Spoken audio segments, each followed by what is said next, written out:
Hola, soy Miguel Arturo, bienvenido a mi blogcito de Ciencia y Conciencia.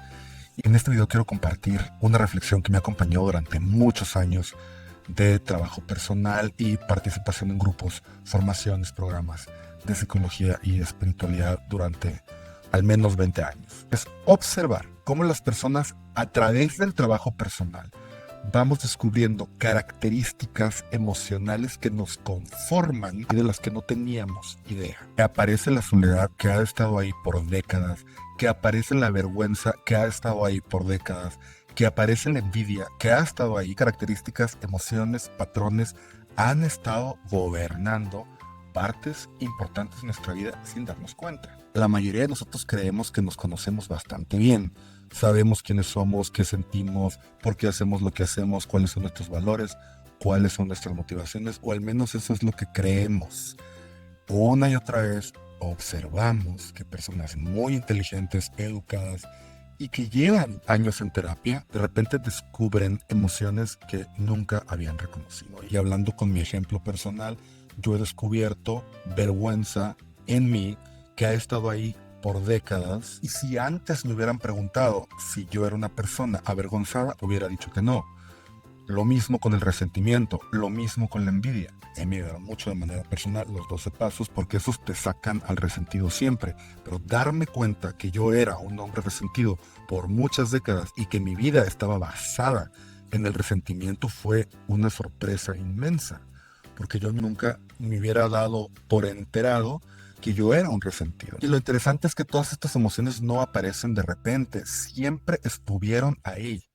La única diferencia es que ahora, por alguna razón, se hicieron visibles. Pero si algo tan importante como estos grandes patrones puede permanecer oculto durante décadas, entonces la conclusión es muy simple. En realidad es que mucha gente se puede morir y nunca supo que su vida estuvo gobernada por el victimismo, resentimiento, tristeza, soledad, miedo a la intimidad, miedo al abandono. Y esta reflexión, además de interesante, se me hace muy útil porque prácticamente nos confirma que es muy probable que muy seguido estemos equivocados con lo que realmente está pasando adentro.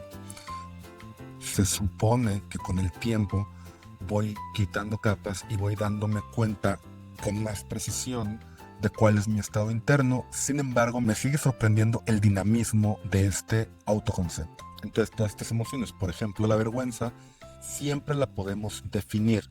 Sabemos el concepto, pero eso no significa que la reconozcamos adentro de nosotros mismos. Lo mismo ocurre con todas las demás emociones que ya he mostrado. Pero una vez que me doy cuenta cómo se siente esa vergüenza, puedo hacer el ejercicio de provocar un estado sin la vergüenza o sin el resentimiento y luego tener una referencia de comparación. Si nunca sé que tengo vergüenza, creo que la realidad es así. Si no tengo la referencia de la vida sin resentimiento, entonces mi realidad es una vida con resentimiento. Así es la vida. No hay una referencia que me muestre cuál sería la diferencia. Entonces solamente podemos hablar de emociones cuando podemos contrastar la emoción opuesta o la ausencia de esa emoción.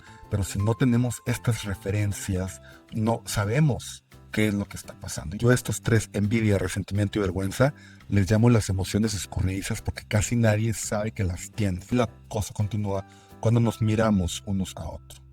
Si yo puedo pasar décadas sin entender por qué mis motivaciones, sin descubrir emociones que han dirigido mi vida durante muchísimo tiempo, ¿cómo puedo siquiera intentar comprender a otra persona? ¿Cómo puedo saber por qué hace lo que hace o cuál es la realidad y cuáles son las referencias que tiene? La respuesta honesta es no puedo, es imposible.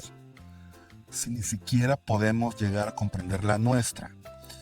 Además de que yo no puedo saber qué es lo que le pasa al otro, no puedo saber cómo es, tampoco puedo saber cómo procesa. La psicología cognitiva lleva décadas demostrando que solamente vemos una selección, recordamos una selección. Nuestra memoria está armada de fragmentos muy selectivos y muy subjetivos que no tienen nada que ver con una fotografía de la realidad. Y todos prestamos atención a partes selectas dependiendo de cómo se desarrolló nuestro sistema nervioso. Entonces no percibimos y no procesamos y no ponemos atención a lo mismo nadie. Esto tiene la consecuencia que dos personas pueden estar observando lo mismo y tienen una experiencia completamente distinta. Entonces, ¿cuál es la realidad? Pues depende de quién la perciba. Yo voy a percibir la realidad basado en mi historia, mis emociones, mis expectativas, mi memoria, mis heridas, mis deseos. No experimentamos realidad, experimentamos una construcción, un modelo, una versión. Entonces, especialmente estos últimos años de trabajo personal y con grupos, me parecen muy evidentes dos cosas. Yo no sé qué es todo lo que me falta por descubrir de mí mismo. Y número dos, cuando hablamos de realidad, estamos hablando de construcciones completamente subjetivas. Y al final la comunicación se convierte en una decisión de seguirnos la corriente unos a otros o de pasar la vida peleando. Para concluir, y creo que es muy importante, en lugar de llevarnos al cinismo, esto nos lleva al lugar contrario, a más humildad, más compasión, menos juicio. Si yo he descubierto una y otra vez que durante mucho tiempo yo he creído que algo me conforma, pero en realidad me han faltado elementos muy importantes que he necesitado ir descubriendo, tengo que aceptar la posibilidad de estar equivocado sobre muchas cosas. Más compasión, porque así como yo he cargado emociones, heridas y motivaciones que no he entendido, todo el mundo las estamos cargando. No podemos ni siquiera aventurarnos a asumir por qué una persona actúa como actúa. Poco dije, se asume que poco a poco me voy haciendo más consciente de qué es lo que me está pasando, pero también puede ser que entre más me conozco, más me doy cuenta de todo lo que me falta. Entonces tal vez la sugerencia no es seguir buscando para tener todas las respuestas, sino simplemente reconocer que por naturaleza nos damos cuenta de poco, vemos muy poco. Por lo pronto tal vez esta reflexión sirva para hacerme consciente de que definitivamente existe una limitación en aquello que me puedo dar cuenta sobre mí, sobre los demás, sobre la realidad. Soy Miguel Arturo, nos vemos.